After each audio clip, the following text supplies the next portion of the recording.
ቤተሰብ እንዴት ናችሁ? እንኳን ወደ ዝጎራቲው በሰላም መጣችሁ። ሜሮን ነኝ። እንግዲህ ዛሬም እግዚአብሔር ወዶና ፈቅዶ በድጋሚ በአዲስ ቪዲዮ ተገናኝተናል። ለዛሬ አመጣውላችሁ ደግሞ ለሁሉም ቆዳ አይነት የሚሆን ሶስት ነገሮችን ብቻ በመጠቀም የተለያየ ቆዳ ችግሮቻችንን የምንቀርፍበት የፊታችሁ ቆዳ ከለር ድንገት እየተቀየረ እየጠቆረ ከሆነ የፈካ ቆዳ እንዲኖራችሁ ለማድረግ የሞቱ የቆዳ ሴሎችን ለማራገፍ በአይናችን ስር እብጠትና ጥቁረት ካለ ያንን ለማስወገድ እንዲሁም እርጥበቱን የጠበቀና ለስላሳ የሚያብረቀርቅ ቆዳ እንዲኖረን የሚያደርግ ማስክ ነው ማሳያችሁ። ወደ አሰራሩ ከመግባቴ በፊት ግን ሁሌም እንደምላችሁ ለቤት አዲስ የሆናችሁ ዝጎራቲውን ሰብስክራይብ ማድረግ እንዳትረሱ። እናም ሁሌም አዳዲስ ቪዲዮ ስለቅ ቶሎ እንዲደርሳችሁ የደወል ምልክቷን በመጫን ቤተሰብ ብዙ ጊዜ የሚረሳው ላይክ ነው። አደራ ቪዲዮዬን በላይክ ጀምሩልኝ፣ ለሌሎችም ሪኮመንድ ሆኖ እንዲደርስ። እኔም ደግሞ ከዚህ የበለጠ በሞራል እንድሰራ ቪዲዮዬን ላይክ ማድረግ አትርሱ። እናም ሰብስክራይብ፣ ላይክ፣ ሼር እያደረጋችሁ ለምታበረታቱኝ እጅግ በጣም አድርጌ እያመሰገንኩኝ ወደ አሰራሩ ገባለሁ። አብራችሁኝ ቆዩ።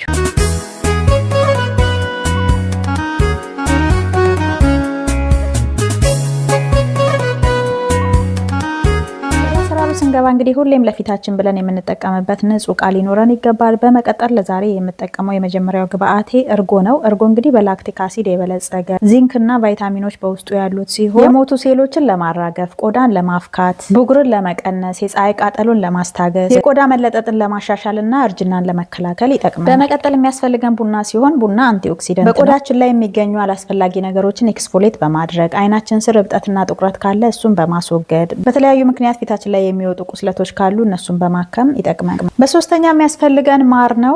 ቆዳችንን ዲሃይድሬት ለማድረግ ወዙን የጠበቀና እርጥበቱን የጠበቀ ቆዳ እንዲኖረን ለማድረግ እንዲሁም ደግሞ አንቲባክቴሪያ ስለሆነ የተለያዩ ባክቴሪያዎችን ለማስወገድ ይጠቅመናል። የተጠቀምኩት ልኬታቸው 2 ማንኪያ እርጎ፣ 2 ማንኪያ ቡና፣ 1 ማንኪያ ማር ነው። ሁሉንም በአንድ ላይ አድርገን እንቀላቅላለን።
በደንብ አድርገን በዚህ መልኩ ከቀላቀልን በኋላ ሁሌም እንደምላችሁ ፊታችን ላይ ስንጠቀም በንጹህ ቆዳ ላይ መሆን አለበት። ፊታችንን በደንብ ታጥበን በምንታጠብበት በፊት ሳሙናችን ታጥበን ካደረቅን በኋላ እንቀባዋለን። እንግዲህ እነዚህ ሶስቱ ኢንግሬዲየንቶች በአንድ ላይ ሲሆኑ ለፊታችን የሚሰጡን ጥቅም ብዙ ነው። እንደ መግቢያ ላይ እንደነገርኳችሁ የአይናችን ስር እብጠትና ጥቁረትን ለመቀነስ፣ ብጉሩን ለመቀነስ፣ የቆዳ መለጠጥን ለማሻሻል፣ እርጅናን ለመቀነስ፣ ጥቋቁር ነገሮችን ለማራገፍ፣ ቆዳን ለማቅላት ይጠቅመናል ማለት ነው። ለሁሉም ቆዳ አይነት የሚሆን ነው። ሁላችሁም በቤት ውስጥ ሰርታችሁ ሞክሩ። ሁሌም እንደምነግራችሁ አንዴ ብቻ በመጠቀም ሳይሆን ውጤት የሚመጣ በተደጋጋሚ ባለመሰልቸት ስትጠቀሙት ነውና በሳምንት 3 ይሄንን ማስክ እየተጠቀማችሁ ለፊታችሁ የሚስማማችሁ ሞይስቸራይዘር በመጠቀም የፊታችሁን ለውጥ ማየት ትችላላችሁ። እኔ እንዴት አድርጌ እንደምጠቀም አሳያችኋለሁ። አብራችሁን ቆዩ።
እኔ በዚህ መልኩ ከተጠቀምኩ በኋላ የራሴ የሚመቸኝን ለፊቴ የምጠቀማቸውን ፕሮዳክቶች ተጠቅሜያለሁኝ። እናንተም በዚህ መልኩ ተጠቀሙት። ለዛሬ ለኔ እጅግ በጣም የጠቀመኝን ለእናንተም ይጠቅማችኋል ብዬ ያሰብኩትን ያመጣሁላችሁ ማስክ ይሄንን ይመስላል። ዛሬ በሰራሁት ቪዲዮ ላይ ማንኛውም ጥያቄ ካላችሁ በኮመንት አስቀምጡልኝ። እንዲሁም ሌላ እንድሰራላችሁ የምትፈልጉት ካለ በኮመንት ጻፉልኝ። የምችለውን ይዤላችሁ ለመምጣት ዝግጁ ነኝ። በድጋሚ ላስታውሳችሁ ቤቴን ሰብስክራይብ፣ ቪዲዮዬን ላይክ ማድረጋችሁን ቼክ አድርጉ። አመሰግናለሁ። ለዛሬ እዚህ ላይ ያበቃውኝ። በድጋሚ እግዚአብሔር ፈቅዶ በሌላ ቪዲዮ እስከምንገናኝ ቸር ሰንብቱኝ። ቻው